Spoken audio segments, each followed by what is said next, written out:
Pioneer Shopping Mall, weddings and festive celebrations. సరికొత్త designs తో అద్భుతమైన కలెక్షన్. ఎందుకు మీరు ఇన్నేళ్ళు ఇన్ని దశాబ్దాల నుంచి ప్రజా జీవితంలో రాజకీయంలో ప్రజల కోసం పోరాటం చేస్తున్నప్పుడు మీ మీద ఇన్ని రకాల డౌట్స్ ఎందుకు వస్తున్నాయి బయట? అది కూడా స్వయంగా సీఎం రేవంత్ రెడ్డి అంటున్నారు మీకు ప్రజల గురించి తెలియదు, పేదల గురించి తెలియదు, ఓ వారం పాటు పేదల మధ్యలో ఉంచితే వాళ్ళ కష్టాలు ఏంటో తెలుస్తాయనేది. రేవంత్ రెడ్డి గారికి పూటకొక మాట మాట్లాడడం ఆయనకు అలవాటు. ఎవరి మీదనైనా ఇట్లా మాట్లాడగలుగుతాడు, అట్లా మాట్లాడగలుగుతాడు. ఒకే అంశాన్ని రెండు రకాల మాట్లాడేటువంటి కెపాసిటీ కేసీఆర్కి ఉంది. ఇలా మళ్ళీ రేవంత్ రెడ్డి కూడా అది సంతరించుకుంటుండు. కానీ వారిది ఒక టైప్ ఉంది, వీరిది ఒక టైప్ ఉంది. నేనేమంటున్నా అంటే, నేను 25 ఏళ్ళుగా రాజకీయాల్లో ఉన్నా. నా గురించి తెరిచిన పుస్తకంలాగా తెలంగాణ ప్రజానీకంలో ఇట్లాంటి ఎవరు అని అన్నీ చెప్తారు. నా ఫిజికల్ క్యారెక్టర్స్ ఏంటి, నా కెమికల్ క్యారెక్టర్స్ ఏంటి, నేను ఎట్లా ఆలోచిస్తానని చెప్పగలుగుతారు. అట్లాంటి నన్ను పట్టుకొని ఇలా కేటీఆర్ గారు, హరీష్ రావు గారు మాట్లాడిన తర్వాత ఆ స్క్రిప్ట్ని తీసుకొచ్చుకొని ఇట్లా మాట్లాడుతున్నాడు. వీళ్ళు ముగ్గురు కూడబలుక్కొనే ఇది మాట్లాడుతున్నారు. రాసిస్తే చదువుతున్నాడు అనేటువంటి మాట మాట్లాడితే దానికి ఏమని మాట్లాడాలమ్మా, నాకే మంచి సిగ్గు అనిపిస్తుంది. ఈటల రాజేంద్ర అనేటువంటి ఒకరు స్క్రిప్ట్ రాసిస్తే చదివేంత చిన్న స్థాయికి దిగజార్చిండు రేవంత్ రెడ్డి గారు. ఆయనకు హెడ్సప్, అంతకంటే ఎక్కువ చెప్పలేడు. ఆయన విజ్ఞత వదిలిపెడుతున్నాడు ఆయన. ఓకే, అంగీ రంగు మార్చుకున్నారు కాకుండా వాసన మాత్రం పోలేదు.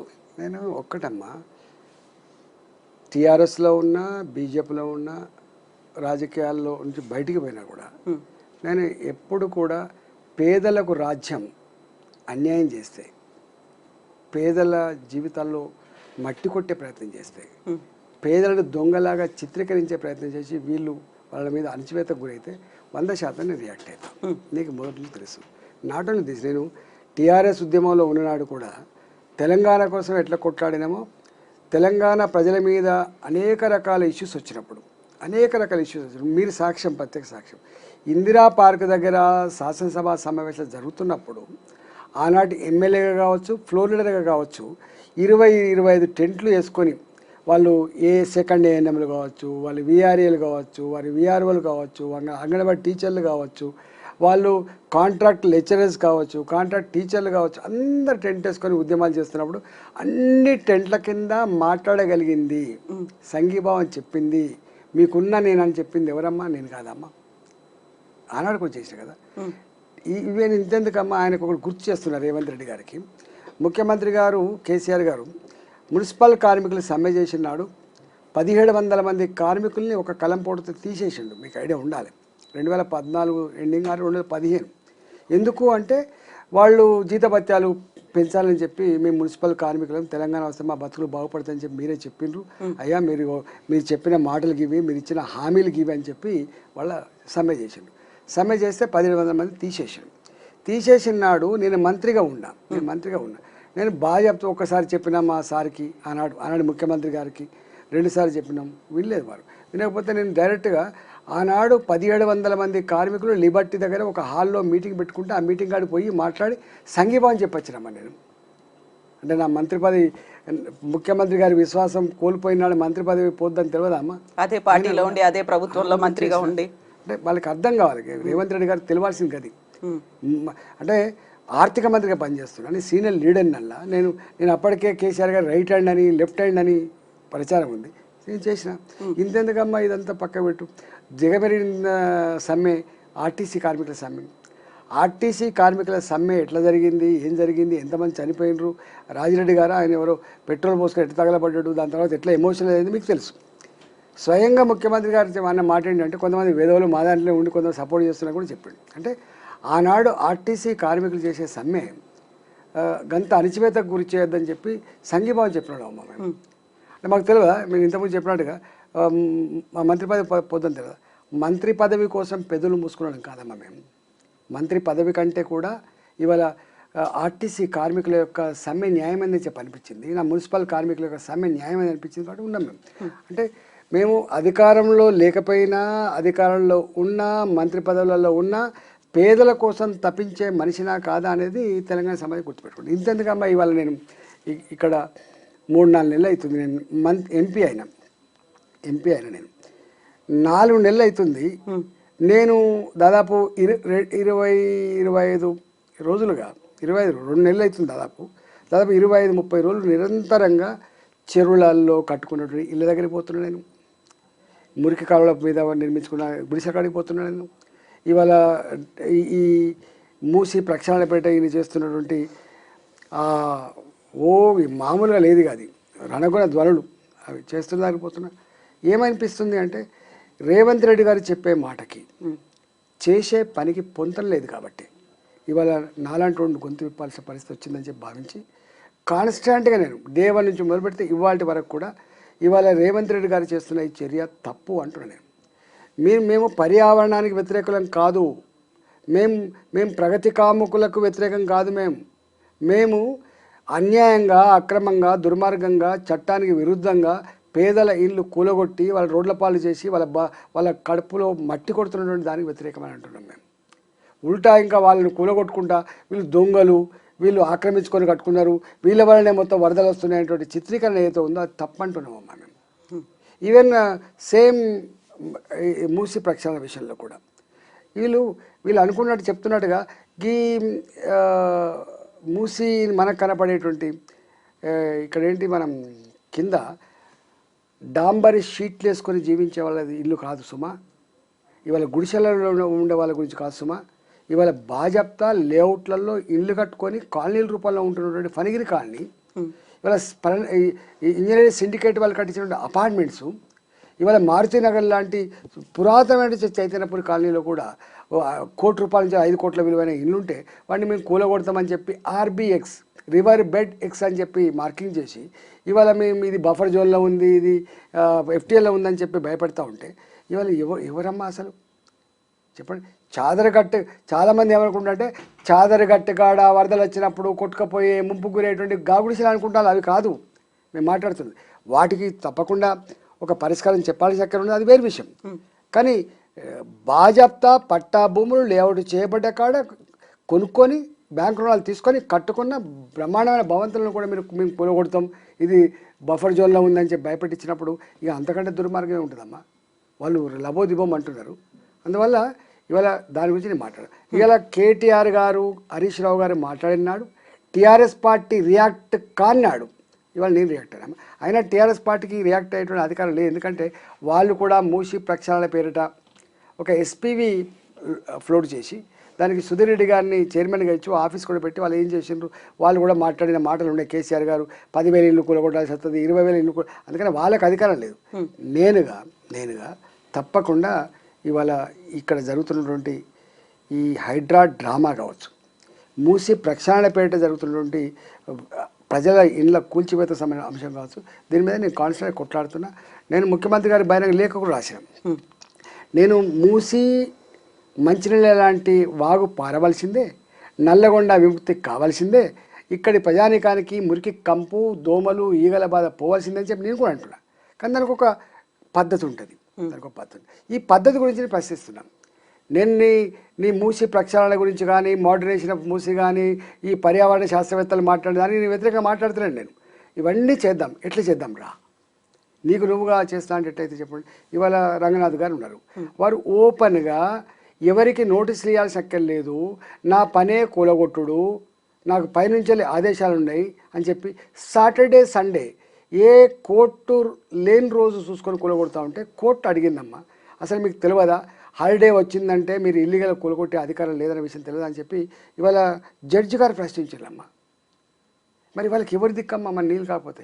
అందుకని నేను వాళ్ళు మాట్లాడు ఇక ఆయన విజ్ఞతకు వదిలిపెడుతున్నా, నేను ఆయన గురించి మాట్లాడాను. కానీ నేను ఒక మాట అన్నాను నేను నా ఉత్తరంలో, అంతకుముందు కూడా అన్నా ఏంటంటే, మీకు నిజంగానే కనుక పేదలకు ఏదో రేస్ కోర్స్ జాగలో 100 ఎకరాలలో బ్రహ్మాండమైన ఇల్లు కట్టిస్తా అని చెప్పే మీరు ఇవాళ పోలీస్ లేన్లలో ఉండేటువంటి ఆ భూములలో ఇల్లు కట్టుతాను మీరు గింత గొప్పగా మీరు ఆలోచిస్తున్నప్పుడు గింత ఆదరాబాదర చేసే కర్మ నీకు ఏం పట్టిందయ్యా?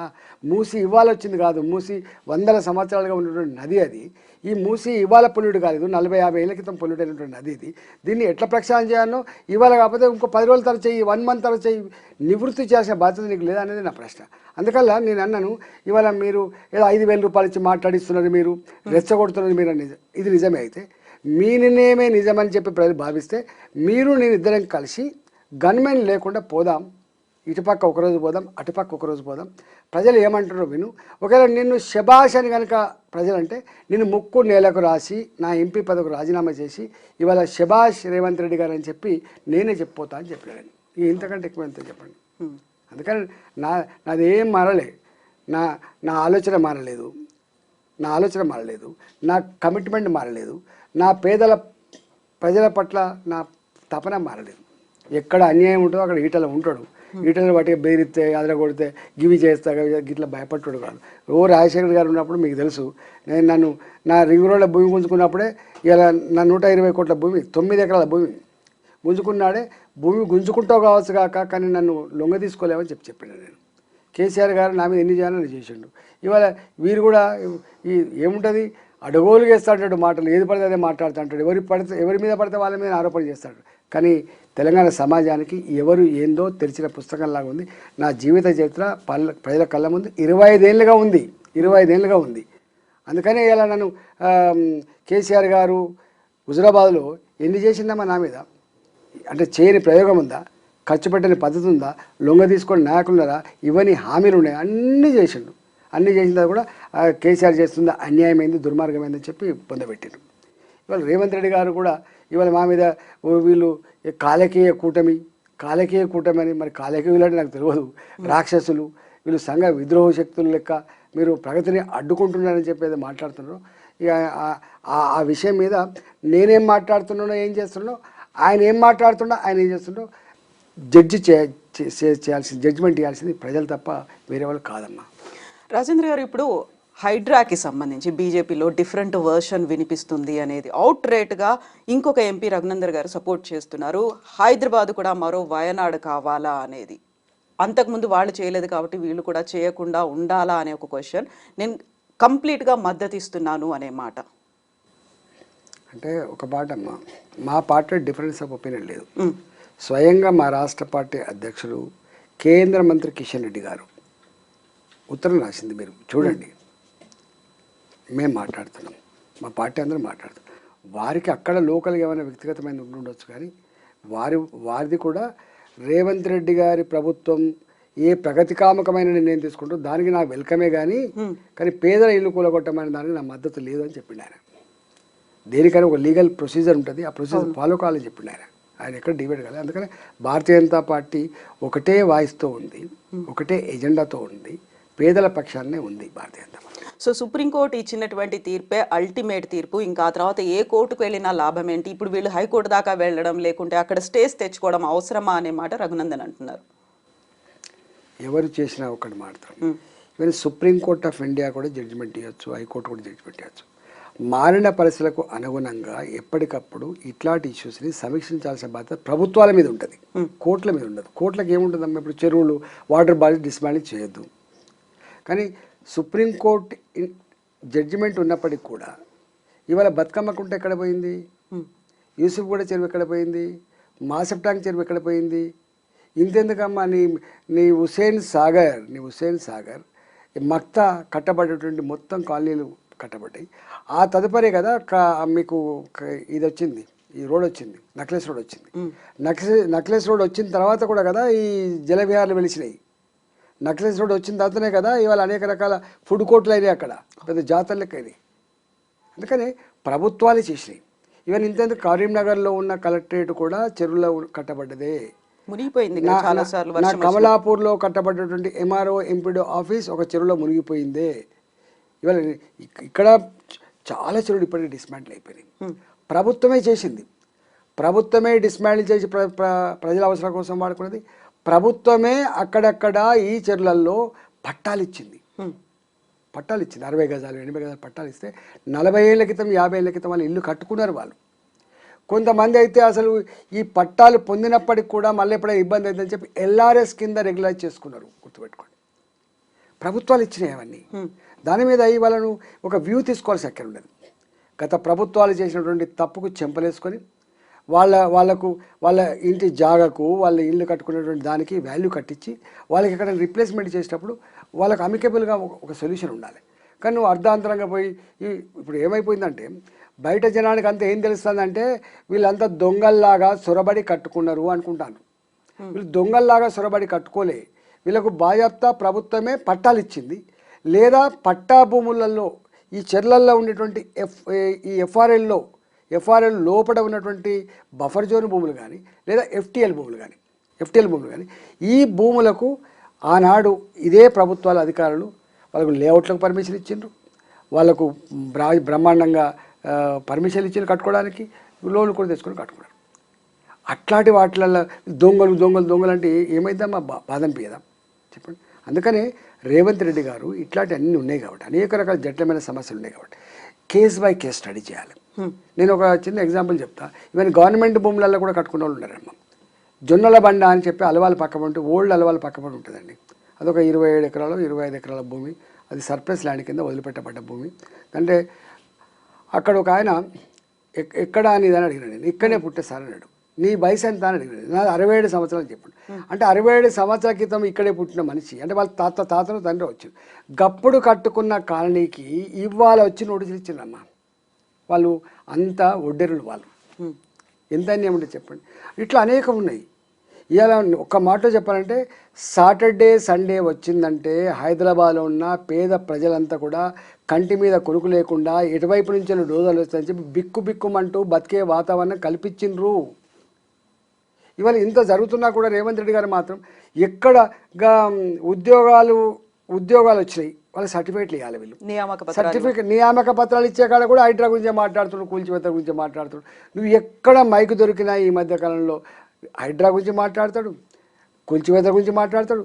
ఇక మనసు మంచిగా లేకపోతే మమ్మల్ని కూడా తిడతాడు. ఇదే ఆయన పని తప్ప అనుకుంటున్నాను. సో ఇప్పుడు మీరు చెప్తోంది అక్కడ 60 ఏళ్ళు 70 ఏళ్ల కింద ఇల్లు కట్టుకున్నారు కాబట్టి వాళ్ళని కన్సిడర్ చేయాలి, వాళ్ళు ద్రోహులు కాదు బాధితులుగా చూస్తున్నప్పుడు ఇప్పుడు మనం భవిష్యత్తు గురించి ఆలోచించాలంటే చెరువులు మన పర్యావరణం గురించి ఆలోచించాలా, లేకుంటే చెరువులను ఎట్లా రీకన్స్ట్రక్ట్ చేసుకోవాలని చూడాలా, అక్కడ బాధ్యులు ఎవరు వాళ్ళని శిక్షించాల్సినటువంటి అవసరం ఉందా, దేన్ని మీరు బ్యాలెన్స్ చేయాలని అనుకుంటున్నారు? శిక్షించాల్సింది మొట్టమొదలు పట్టాలు ఇచ్చిన ముఖ్యమంత్రిని శిక్షించాలి, ప్రభుత్వ పెద్దల్ని శిక్షించాలి, పర్మిషన్ ఇచ్చిన అధికారులను శిక్షించాలి. అది ఎవరి తరం కాదు, పక్కపెట్టిగా. కానీ నేనేమంటున్నా అంటే, నేను ఇప్పటికే చెప్పిన బతుకమ్మకుంట ఎవడు మాయం చేసిండు, మాసప్ ట్యాంక్ చెరువును ఎవరు మాయం చేసిండ్రు, ఇవాళ కృష్ణకాంత్ వెలిసిన పార్క్ కింద ఉన్న యూసుఫ్గూడ చెరువు ఎవరు మాయం చేసిండ్రు, ఇవన్నీ దాని జోలికి పోతలేను. నేనేమంటున్నా అంటే ఇవాళ చాలా సంవత్సరాల తర్వాత ఏ చెరువులు అయితే మిగిలినాయో ఆ చెరువులన్నీ కూడా ఒక కట్టనే ఉంటుంది. జనరల్గా ఒక చెరువుకు కట్ట ఉంటుంది, చుట్టూ బండి పోసిండమ్మ. ఇప్పుడు మునుపట్లక లేదు, ఇప్పుడు చుట్టూ బండి వేసిండు. బండి వేసి దానికి ఫెన్సింగ్ కూడా చేసిండు, లింక్ జాలతో ఫెన్సింగ్ కూడా చాలా చెరువులు చేసిండ్రు. నేనేమంటున్నా అంటే ఆ చెరువులు ఏవైతున్నాయో నిజంగానే నీకు విదేశీ పక్షులు రావాలి, కిలకిల రావాలి, వినాలి, బ్రహ్మాండమైన పూల వనాల లెక్క ఉండాలి, మా పోరాగాళ్ళు పోయి మళ్ళీ ఈత కొట్టుకోవాలి, మా పిల్లగాళ్ళు పోయి చేపలు పట్టుకోవాలి, భూగర్భ జలాలు గొప్పగా ఉండాలి, ఇవన్నీ కావాలంటే మొట్టమొదటి నువ్వు చేయాల్సిన పని అంటే ఇవన్నీ మొత్తం డ్రైనేజీ కంపు వాసనతో ఇవాళ ప్రజల ఆరోగ్యానికి ముంపుగా పరిగణిస్తుంది. దాన్ని ఎట్లా క్లీన్ చేస్తావో చూడు. నేను అడుగుతున్నా, ఏ చెరువు కన్నా పోదాం మనం. నీ హుస్సేన్ సాగర్ చెరువుకి రాకుండా నువ్వు రా అలవాల్ చెరువు పోదాం, ఇవాళ బోయినపల్లి చెరువు పోదాం, నా సూరారం చెరువు పోదాం, నువ్వు ఎక్కడికైనా రా, నువ్వు సెఫిలిగూడ చెరువు పోదాం, ఎక్కడికైనా రా. ఎక్కడన్నా ఒక చెరువులో చేపలు పెంచుకునే వాతావరణం ఉందా? ఎక్కడన్నా ఒక చెరువులో ఈత కొట్టే వాతావరణం ఉందా? చేతులు పెడితే తిమ్మతిమ్మ అంటాయమ్మా చేతులు పెడితే. మరి వాటిని ఫస్ట్ ఏం చేయాలంటే ఈ మురికినంతా కూడా అందుకు రాకుండా చేసి మొట్టమొదలు వర్షం నీళ్ళతో నింపేటువంటి ప్రొవిజన్ పెట్టు. దానికి ఎన్ని వేల కోట్లు అయితే నాకు తెలియదు. పెట్టిన తర్వాత ఇంకా బ్రహ్మాండంగా ఇంకొంచెం నీళ్ళు ఎక్కువ స్టోర్ చేసుకోవాలి పెట్టు. ఇంకొక దానంతా మొత్తం పూడికతో నిండిపోయినాయి, అవి తపాల లెక్క మారిపోయినాయి. చెరువు అంటే ఎట్లుండదో మీకు తపాల లెక్క మారిపోయినాయి. ఇవాళ 5 ఫీట్ల లోతుంది అనుకోండి, దాన్ని 15 ఫీట్ల కొట్టరాదు, 5 ఫీట్ల నుండి 20 ఫీట్ల కొట్టరాదు. బ్రహ్మాండంగా చెయ్యి, నిల్వ ఉంచుకొని నీళ్ళు, భూగర్భ జలాలు మంచి బ్రహ్మాండంగా ఉంటాయి, విదేశీ పక్షులు వస్తాయి, పర్యావరణవేత్తలంతా కూడా సంతోషపడతారు. గా పని ముందు చేయరాదు. రెండో పని, ఇవాళ మూసీ గురించి మాట్లాడుతున్నారు మీరు. మూసీ నది ఇలా నల్లగొండ జిల్లా ప్రజానికానికి 2 రకాల బాధలమ్మ. ఒక బాధనేమో ఫ్లోరైడ్ బాధ, రెండో బాధనేమో దీని పరివాహక అప్ టు సూర్యాపేట దాకా. సూర్యాపేట అయితే తాగే నీళ్ళ లెక్కనే వాడతారు వీటిని, పొలాల్లో కూడా కలిసి. ఇంత దుర్గంధపూరితమైన ఈ జలాలని మీరు దాన్ని ఫస్ట్ అయితే ఈ విషతుల్యం లేకుండా అయితే చేయరాదు. రసాయనాలు రాకుండా డ్రైనేజీ రాకుండా, లేదా డ్రైనేజ్ ఇచ్చిపెట్టినప్పటికి కూడా దానికి ఇప్పుడు ఎస్టీపీ ప్లాంట్ పెట్టి ఏదైతే మేము ఒక్కొక్క దగ్గర వాటర్ మీద రాసి ఉంటాయి, మా వాటర్ మీద కొన్ని వాటర్ బాటిల్ మీద ఏం రాసి ఉంటాయి, మేము డ్రైన్ వాటర్ నుంచి ఈ వాటర్ తెచ్చినామంటారు. అంటే గంత టెక్నాలజీ ఉన్నట్లు లెక్క. ప్యూరిఫై చేసి తీసుకొచ్చినవి తాగొచ్చు. మరి గంతగా బాటిల్ మీద మేము డ్రైన్ నుంచి వెళ్ళి తీసుకొచ్చిన వాటర్ అని చెప్తున్నప్పుడు, డ్రైన్ వాటర్ అన్నప్పుడు, ఇప్పుడు సూర్యాపేట పోయిన తర్వాత తాగే నీళ్ళు లెక్క మారుతున్నాయి, న్యాచురల్గానే మారుతున్నాయి అన్నప్పుడు టెక్నాలజీ అయితే అంత గొప్పగా ఉండుంటాయి కదా. మరి ఆ టెక్నాలజీ తెచ్చి మొట్టమొదటిగా మీరు చేయాల్సింది ఏంటంటే ఇది ఎఫ్టీఎల్, ఇది బఫర్ జోను, ఇది జోను, ఇవన్నీ పక్కకు పెట్టి ఫస్ట్ మూసీ నది 55 కిలోమీటర్ల పరిధి అయితే ఉందో మీరు అంటున్నారు, ఆ 55 కిలోమీటర్ల పరిధిలో సుక్క విషతుల్యమైన నీరు లేకుండా సాఫ్ చేసే టెక్నాలజీ అని ఉందా? మీరు ప్రపంచవ్యాప్తంగా టెండర్లు పిలవండి, ఆ పని చేయండి. నెంబర్ 1. నెంబర్ 2, ఆ తదుపరి మీకు ఏం కావాలి? మీకు కావాల్సింది హైదరాబాద్ మునగకుండా ఉండాలి. హైదరాబాద్ ముంపుకు గురి కావడానికి చెరువులు కారణం కాదు, హైదరాబాద్ ముంపుకు గురి అయ్యడానికి కేవలం మూసి మాత్రమే కారణం కాదు. హైదరాబాద్లో ముంపుకు గురి కావడానికి 3 కారణాలు ఉన్నాయండి. ఒకటి, ఏ చెరువు అయితే మత్తడి పడుతుందో ఆ చెరువు మత్తడి నీళ్ళు పోయేటువంటి కాలువలన్నీ కూడా తిన్నగా అయిపోయినాయి. ఒకప్పుడు 50 ఫీట్లు 60 ఫీట్లు ఉండేటువంటి కాలువలు ఏవైతున్నాయో, వాగులు ఏవైతున్నాయో అవి 10 ఫీట్లకు మారిపోయినాయి. ఇప్పుడు నువ్వు ఇల్లు కూల కొట్టి మళ్ళీ నువ్వు వాగులు కొత్తగా వేయలేవు. ఏం చేయాలి? నువ్వు ఆ నీళ్ళని, మత్తడి నీళ్ళని ఇక్కడనే కూడా రోడ్లు ఉంటాయంటే మనకు రోడ్డు ఉంటుంది, ఏదైనా రోడ్డు తీసుకొని 15 ఫీట్లో 20 ఫీట్లో ఇప్పుడు ఎస్ఎన్డిపి కింద కొన్ని చేసింది. నేను చూసిన మన గవర్నమెంట్లో స్ట్రాటజిక్ నాలా డెవలప్మెంట్ ప్రోగ్రామ్ కింద కొన్ని వేల కోట్ల రూపాయలు పెట్టి కొన్ని చేసిండ్రు. ఏం చేసిండ్రు? బాజప్తా రోడ్డు కింద డ్రైన్ కట్టి దాని మీద పర్ఫెక్ట్ రోడ్లు కూడా వేసిండ్రు. 100 ఫీట్ల లారీలు పోయినా కూడా కూలిపోయినటువంటి నాళాలు, 100 సంవత్సరాలకు కూడా పోయినటువంటి బ్రహ్మాండమైన నాళాలు నువ్వు కట్టే ప్రయత్నం చేయి. ఫస్ట్ ఈ హైదరాబాద్ మునగకుండా, ఇళ్ళల్లో నీళ్ళు రాకుండా ఉండాలంటే మొట్టమొదటి జరగాల్సింది ఏంటిది? ఇగో ఈ వరద నీళ్ళు ఏవైతున్నాయో, వరద నీళ్ళు అవి ఆగకుండా మీరు డెవలప్ చేయొచ్చు. దానికి ఎక్కడ ఇల్లు కూలగొట్టాల్సి అక్కర్లేదు, ఎక్కడ గుంటెడ భూమి అక్వైర్ చేయాల్సి అక్కర్లేదు. నెంబర్ 1. నెంబర్ 2, ఇవాళ మొత్తం డ్రైనేజ్ వాటర్ ఉన్నది. అంటే పొంగుతా అంటే ఈ డ్రైనేజ్ వాటర్ ఎంత వస్తుంది? ఒకప్పుడు మనకు మీరు ఇంతెందుకమ్మా కూకటపల్లి కాలనీ ఉంది, లేకపోతే అంతటా కూడా మీరు మా దగ్గర కాలనీ కానీ అన్ని సింగిల్ ఫ్లోర్ హౌసెస్ ఉండే. ఒకప్పుడు మీరు కూకటపల్లి మొత్తం సింగిల్ ఫ్లోర్ హౌసెస్. ఇవాళ ఒక్కొక్క ఆ సింగిల్ ఫ్లోర్ హౌస్ కింద 6 అంతస్తుల అపార్ట్మెంట్లు వచ్చినాయి, 10 అంతస్తుల అపార్ట్మెంట్లు వచ్చినాయి. ఆనాడు నివసించే ప్రజలు 2000 జనాభా ఉంటే ఇలా 20,000 జనాభా, 2 లక్షల జనాభా కూడా పెరిగిపోయింది, మీకు తెలుసు. నేనేమన్నా ఆనాటి ఇంకా డ్రైనేజీ లైన్లు, ఆనాటి డయా పైపులు కాకుండా ఇప్పుడు ఎంత జనాభా ఉంది దానికి అనుగుణంగా మీరు కొంచెం డ్రైనేజ్ పైపులు వేసే ప్రయత్నం చేయండి. ఎందుకు వేస్తలేదు మీరు చెప్పండి. నెంబర్ 2. నెంబర్ 3 ఏంటంటే ఇవాళ మూసీ నది కూడా నేను ఇంతకుముందు చెప్పినట్టుగా డ్రైనేజీ వాటర్ రాకుండా, విషతుల్యాలు ఉండకుండా మంచినీళ్ళ కాలువగా వాగుగా మార్చిన తర్వాత 1,50,000 క్యూసెక్ల నీళ్లు పోతాయని మీరు అంటున్నారు.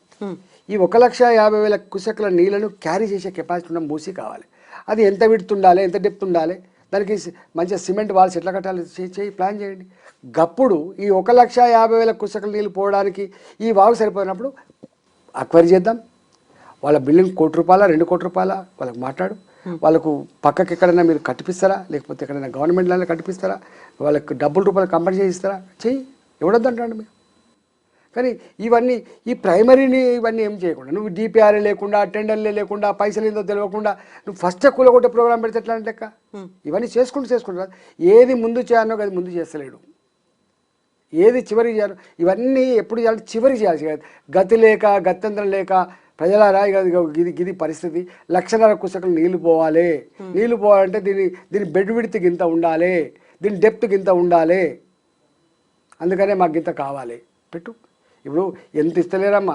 ఇవాళ రేపు మీకు రింగ్ రోడ్ వేసారు రాజశేఖర్ గారు అప్పుడు. ఇప్పుడు నాది స్వయంగా 9 ఎకరాల 17 గుంటలు పోయింది, 9 ఎకరాల పైన పోయింది. మాకు అక్కడ ఎకరం ఆనాడు 2 కోట్ల 3 కోట్లకి ఎకరం ఉండే, ఇప్పుడు 12 కోట్లకి ఎకరం అయింది. మాకు ఇచ్చిన డబ్బు ఎంత? 8 లక్షల రూపాయలు ఇచ్చిండు. ఇవాళ అక్వైర్ చేస్తే కూడా నువ్వు ఇచ్చేది పెద్ద ఎక్కువ తక్కువ ఏమి ఇవ్వవు. కానీ ఇండ్లకు సంబంధించి, ప్లాట్లకు సంబంధించి బాధ్యత పక్కా ఇవ్వాలి. ఇవ్వకుంటే నడవదు. ఇవాళ నల్లగొండ జిల్లా రైతులు తీసుకొచ్చిండు, మా మీద ఉసుకొల్పై ఈటల రాజేంద్ర గారు మొత్తం నల్లగొండ ఖరాబ్ అవుతుంది కూడా చూస్తూ ఊరుకుంటుండని చెప్పి నా మీద రెచ్చగొట్టు. నేను నల్లగొండ వ్యతిరేకం, నేను అంటున్నా.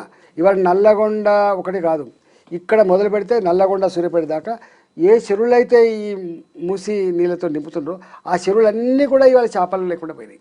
మొత్తం మత్స్యకారులంతా కూడా ఉపాధి లేకుండా పోయినరు. చివరికి మూసి మాత్రం బ్రహ్మాండంగా ఉన్నది. ఒక మూసి కింద ఒక మూసి ప్రాజెక్ట్ ఉంటుంది, అది మాత్రం అక్కడ పోయారు. కొంచెం నీళ్లు ఈ మంచిగా అయినాయి, అక్కడ మంచిగా. నేను అందుకని అంటున్నా, రేవంత్ రెడ్డి గారికి ఇప్పుడు వాళ్ళ మీద దాడి వీళ్ళ మీద దాడి. వారు ముఖ్యమంత్రి అయినారు, ముఖ్యమంత్రి రాకముందు నువ్వు ఏ అబద్ధం మాట్లాడినా నడిచింది కదా, ప్రతిపక్షాలు ఉన్నావు కాబట్టి అది నడిచింది. ఇప్పుడు ముఖ్యమంత్రి కదా, నువ్వు అబద్ధాలు ఆడడానికి వీల్లేదు. నువ్వు చెప్తే ఒక వేదంలాగా ఉండాలి, ఒక జీవోలాగా ఉండాలి, అది సత్య పలుకులాగా ఉండాలి తప్ప ఇక నీవే అబద్ధాలు ఆడే పరిస్థితి చేస్తే ఇంకెవడు కాపాడే వ్యవస్థ అని చెప్పండి. అందుకనే మమ్మల్ని రాక్షసులు అనే కంటే, మమ్మల్ని కాలకూట విషం జిమ్మే వాళ్ళు అనే కంటే, ప్రగతి విరోధులు అనే కంటే మీరు చేయాల్సిన పని సవ్యంగా చేస్తే ఎవడు మాట్లాడి నీకే మంచి పేరు వస్తుంది. నువ్వు ఏ హామీలు అయితే ఇచ్చొచ్చినావో ఈ 5 ఏళ్లలో అన్ని హామీలు అమలు కావాలని చెప్పి కోరుకుంటాను తప్ప నువ్వే దిగిపోవాలని చెప్పి ఎవరు కోరుకోవట్లేదు. నీ మీద ఎవరికి జలసి లేదు, నీ మీద ఈర్ష్య ఎవరికి లేదు, గుర్తుపెట్టుకోండి. మీరు దీపావళిని కూడా ఎవరు కోరుకుంటారు, నీకు నువ్వు ఊహించుకుంటే నేను చెప్పలేను. మీ పార్టీలో ఎవరైనా కుట్ర చేస్తే మేము చెప్పలేము, కానీ మాకు మాత్రం అట్లాంటిది అలవాట్లేదు. ఎందుకని చాలా రోజుల తర్వాత దిగిపోవడం, కూల్ చేయడం ఈ మాట అనేది వస్తోంది ఈ మధ్య కాలంలో, మళ్ళీ ఎందుకు వినిపిస్తోంది ఇది? ఎవరు అంటలేము, మేము అంటలేమండి, మేము అంటే వాళ్ళు అంటారు. నేను ఎప్పుడు అన్నానండి, ఒక ప్రజలు ఆత్మను ఆవిష్కరించి ఓట్లేసి ఒక ప్రభుత్వాన్ని గెలిపించిన తర్వాత ఆ ప్రభుత్వం సవ్యంగా ఉండాలని కోరుకుంటే తప్ప ప్రభుత్వాన్ని పడగొట్టాలని కోరిక ఉండదు. రెండో, ఒక పార్టీలో గెలిచినటువంటి నాయకుడు ఒక గుర్తు మీద గెలిచినటువంటి వాడు ఆ పార్టీలో ఉండాలి తప్ప పార్టీలు మారాలని కూడా నేను కోరుకునే దాంట్లో వ్యతిరేకం.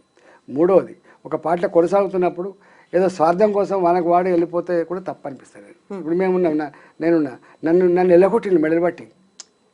చాలామంది ఇప్పుడు వెళ్ళిపోవడం వేరు, ఎల్లగొట్టడం వేరు. 20-22 సంవత్సరాల తర్వాత నన్ను ఎల్లగొడితే నేను బయటకు వచ్చి నన్ను అక్కడ చేసుకున్న పార్టీ బీజేపీ కూడా పోయినా నేను. దాని తర్వాత కూడా చాలాసార్లు మాట్లాడిండు, కాంగ్రెస్ పోతారు కావచ్చు, ఇట్లా కొత్త పార్టీ పెట్టుకోవడం వేరు. కానీ బట్టలు మార్చినంత తేలిక కాదు పార్టీలు మార్చడం చెప్పిన, ఇక అంతకంటే ఎక్కువ ఏం చెప్తామండి.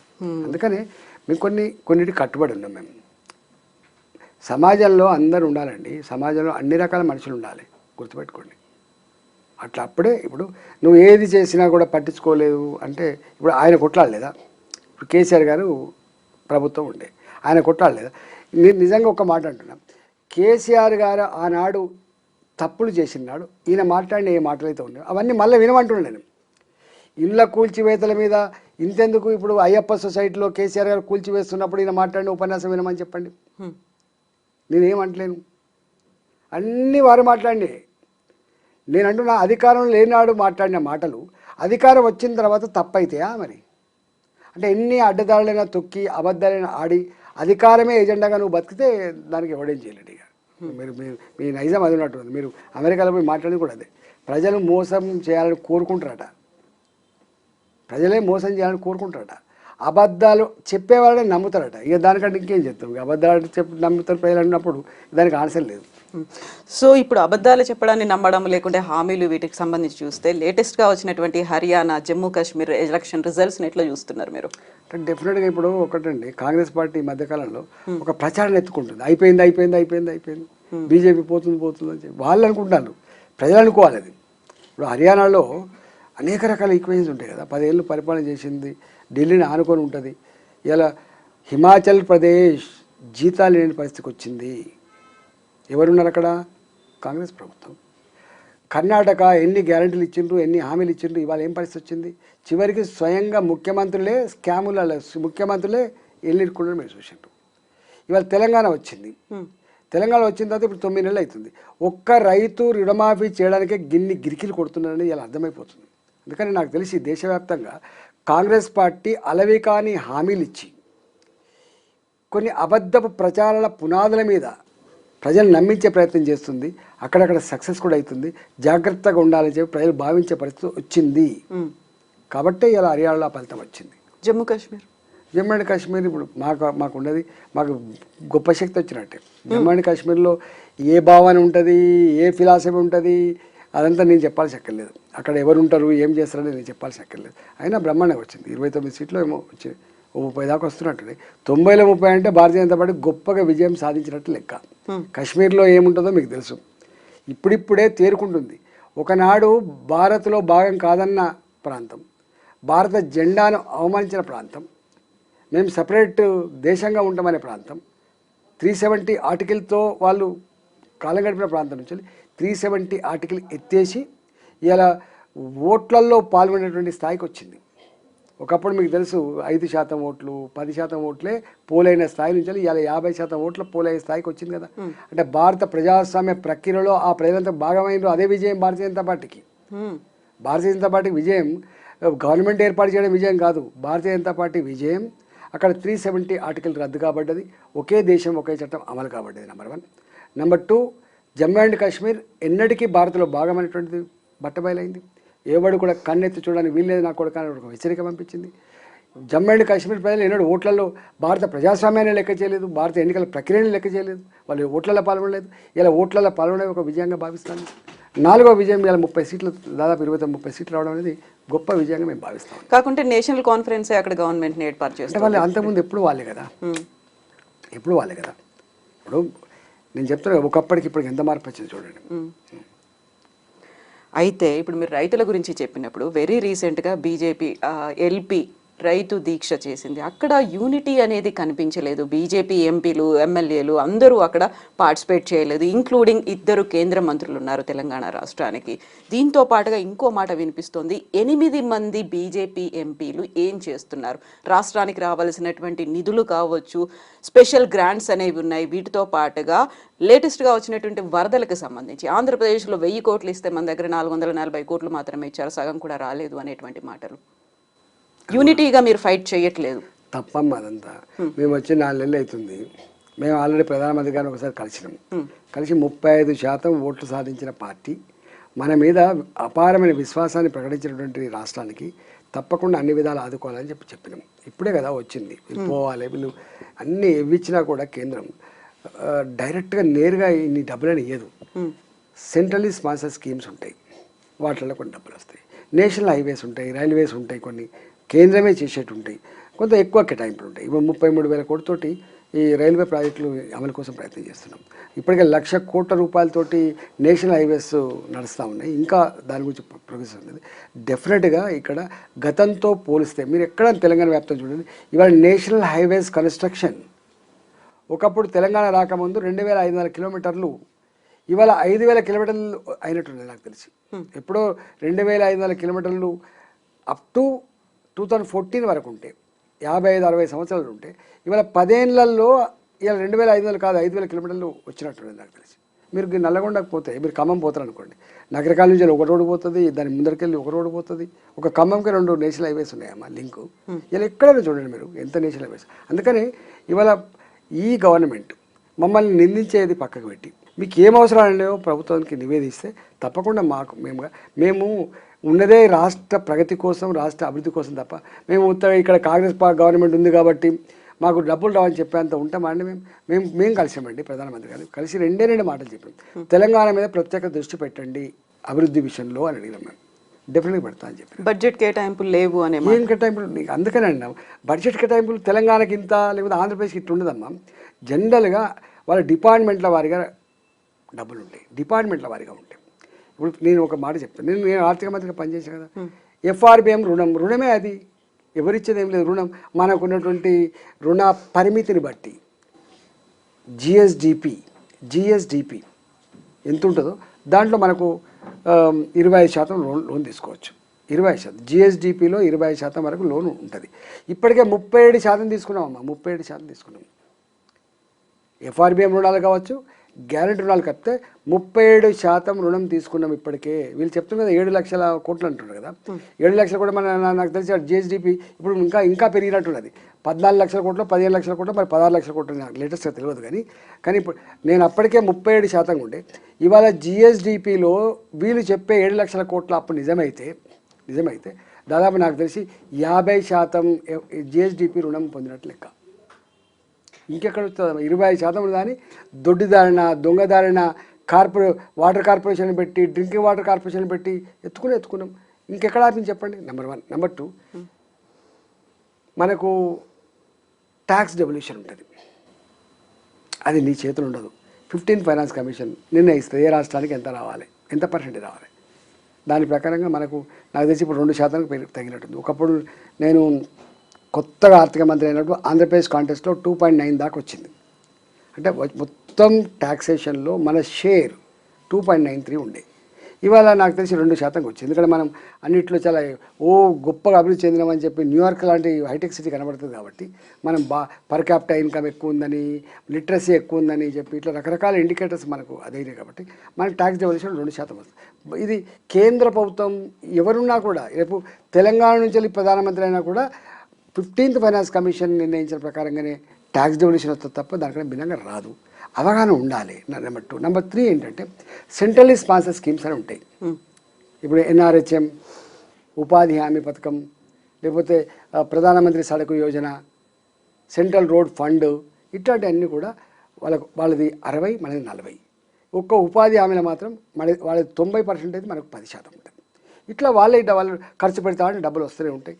పోయిన సంవత్సరం ఖర్చు పెట్టిన దాని మీద ఆధారపడి మళ్ళీ ఈ సంవత్సరం ఇండికేట్ చేస్తే తప్ప ఆ అడ్డగోలుకి ఇచ్చే పరిస్థితి లేదు. నువ్వు అసలు ఇక్కడ ఉన్న దౌర్భాగ్యం ఏంటంటే మనం ఇవ్వాల్సిన 40% డబ్బులు సకాలంలో ఇవ్వకపోవడం వల్ల, వాళ్ళు ఇవ్వాల్సిన డబ్బులు ఇవ్వకపోవడం వల్ల ఇలా డెవలప్మెంట్ లేదు.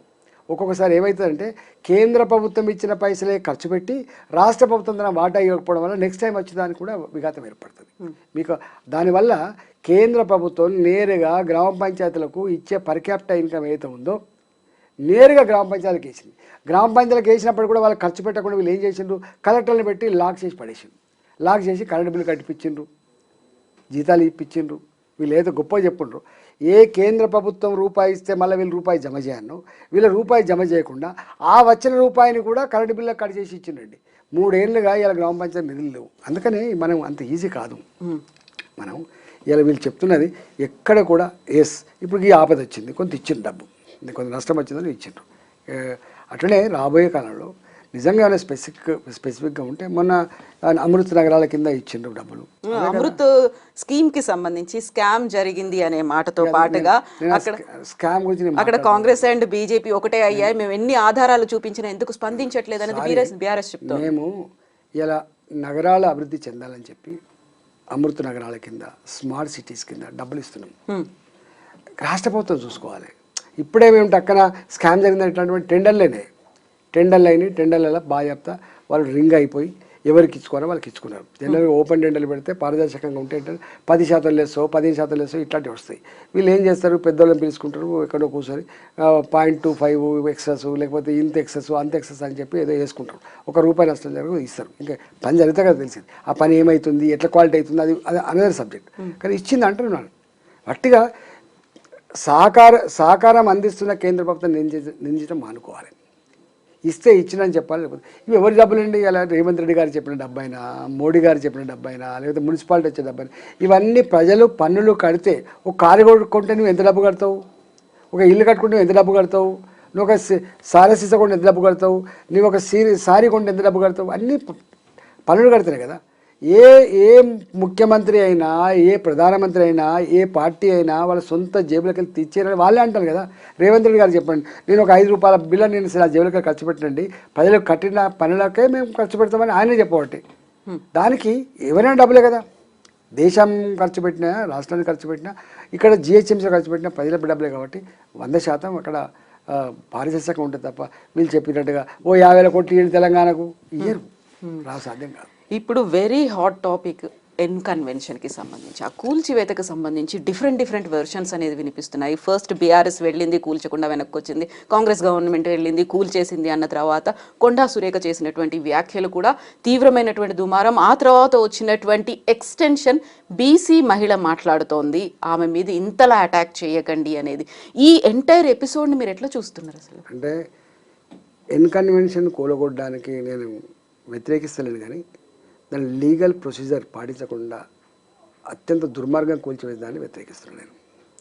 వాళ్ళు డబ్బులున్నంత మాత్రాన, వాళ్ళు పెద్దవాళ్ళు అయినంత మాత్రాన కూలగొట్టాల్సిందని చెప్పి మాట్లాడడం తగదండి. అది వాళ్ళకు టైం ఇచ్చి, ఇవాళ కొన్ని అనేక సామాన్లు ఉంటాయి, ఏసీలు గీసీలు వచ్చిన సామాన్ ఉంటుంది. మీకు తెలిసి కన్వెన్షన్లో మనం కూడా పోయిన దావతులకు అనేక మంది ఆయన ఒకడు అంటాడు, ఇన్ని కోట్లు 100 కోట్లు సంపాదించిండు, ఏం సంపాదిస్తారు తర్వాత విషయం. కానీ నీకు కూలగొట్టే ముందు నోటీసులు ఇచ్చి ఓ లీగల్ ప్రొసీజర్ చేసి కూలగొట్టాల్సి ఉండే నెంబర్ 1. లేదు వాళ్ళకు వాల్యుయబుల్ సామాన్లు ఏవైతే ఉంటే ఆ సామాన్లు తెచ్చుకున్న తర్వాత నువ్వు కూలగొట్టాల్సిందే 2. ఇలా నువ్వు కూలగొట్టినావు దాంట్లో దాన్ని నమ్ముకొని ఓ 100-200 మంది బతికేది ఉండే. వాళ్ళ గురించి నువ్వు ఆలోచించాలి. నేనేమంటున్నా అంటే నేను ప్రభుత్వానికి ఎవరి మీద ట్యాక్స్ వేసే అధికారం ఉండొచ్చు, ఎవరినైనా జైలు పెట్టే అధికారం ఉండొచ్చు, ఎవరి మీద దౌర్జన్యం చేసే అధికారం ఉండొచ్చు, కానీ దాని పరివస్థానాన్ని కూడా ఆలోచన చేయమని చెప్పి నేను కోరుతున్నాను. నేను అడుగుతున్నా ఇక మనకి కోర్టు ఎందుకు, ఇక చట్టం ఎందుకు అంటే వాళ్ళకి కోర్టులో స్టే తెచ్చుకుంటున్నారు వీళ్ళు, అందుకనే మీరు కూలగొట్టా అంటారు. అంటే కోర్టులకు అంత అనాలోచితంగా పనిచేస్తాయా? కోర్టులు అంత అనాలోచితంగా పనిచేస్తాయా? కోర్టులు ప్రభుత్వానికి వ్యతిరేకంగా పనిచేస్తాయా? కోర్టులు సామాన్యుల యొక్క హక్కులు కాపాడే ప్రయత్నం చేస్తారు. ప్రభుత్వం తన ధర్మాన్ని, తన కర్తవ్యాన్ని విస్మరించినప్పుడు నిలబెట్టే ప్రయత్నం చేస్తాయి, గుర్తు చేసే ప్రయత్నం చేస్తాయి. అందువల్ల ఇవాళ దాని విషయంలో కూలగొట్టిన దాని విషయంలో ఆస్తి ఎంత నష్టమైంది, లేకపోతే అక్రమ సక్రమం పక్క పెడితే ఎక్కడ కూడా లీగల్ ప్రొసీజర్ ఫాలో కాలేదు. దానికి పర్మిషన్ దానికి 2011, 18 కట్టినారు. ఆనాడు గవర్నమెంట్ ఆఫ్ తెలంగాణ, ఆంధ్రప్రదేశ్ ఎవరు ఉన్నారండి? రోషయ్య గారు ఉంటారు నాకు తెలిసి, లేదా కిరణ్ కుమార్ గారు ఉంటారు. మరి ఆ ప్రభుత్వాలు ఇచ్చినాయి చెప్పండి. ఆ ప్రభుత్వాలే ఇస్తే ఇలా నాకు ఇంకొక మాట కూడా అంటున్నా, నాకు తెలిసి అది కట్టబడ్డటువంటి జాగా ఎఫ్ఆర్ఎల్లో ఉన్నప్పటికీ, బఫర్ జోన్లో ఉన్నప్పటికీ కూడా పట్టా భూమి అయి ఉంటుంది కావచ్చు. అది పట్టా భూమి అయి ఉంటుంది. అందువల్ల గక్కడ వ్యతిరేకిస్తున్నాను నేను. కొంతమంది నన్ను అంటారు పెద్దల పక్షం ఉంటాను. నేను పెద్దల పక్షం ఎప్పుడు ఉండను. నేను ధర్మం పక్షం ఉంటా, చట్టం పక్షం ఉంటా, పేదోళ్ళ పక్షం ఉంటా. నేను ఇక ఇంతకు మిక్కిలి నేను ఇంకెవరి పక్షం ఉండను. కొండ సురేఖ వ్యాఖ్యలను ఎట్లా చూస్తున్నాను? బీసీ మహిళ అది సాడ్ పార్ట్. సరే, అంతకుముందు వాళ్ళు పెట్టింది అదొక సాడ్ పార్ట్ అయితే, దుర్మార్గం అంటే వీరు ఇంకా దాన్ని మాట్లాడడం అనేది సమాజం యాక్సెప్ట్ చేస్తలేదు. Bad thing. అంటే ఇంత ఉండద్దు. అంటే సమాజం చెడిపోతుంది.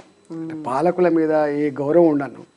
ప్రజలకు ఏమైనా సమస్యలు వస్తే మాలాంటి వాళ్ళ దగ్గరకు చెప్పుకుంటే దానికి ఒక మంచి పరిష్కారం చెప్పేటోళ్ళం మేము. ఏ సమస్య వచ్చినా కూడా సమాజంలో ఇట్లాంటి వ్యాపిస్తున్నప్పుడు దీన్ని ఎట్లా అరికట్టాలనో ప్లాన్ చేసేటోళ్ళం మేము, పొలిటికల్ లీడర్లం. కానీ మేమే ఇట్లా మాట్లాడితే ఇంకేముంటుంది చెప్పండి? బ్యాడ్ థింగ్ కదా. అసలు ఆయన వ్యక్తిగతంగా పక్కకు పెడితే మహిళలకి, అసలు ఆ సినిమా రంగానికి ఎంత ఇన్సల్ట్ చెప్పండి, ఎంత బాధ అనిపిస్తుంది. ఎంత బాధ ఉంటే ఆయన ఇలా కోర్టుకు పోయి 100 కోట్లకు దావా వేయాలి చెప్పండి? మంచిది కాదు కదా. ఇప్పుడు గుండెలు గాయపరచద్దండి. ఈ రాజకీయపరమైన కక్షలో, ఈ రాజకీయపరమైనటువంటి ఈ కక్ష సాధింపు చర్యల్లో కొన్ని బలి కావద్దు.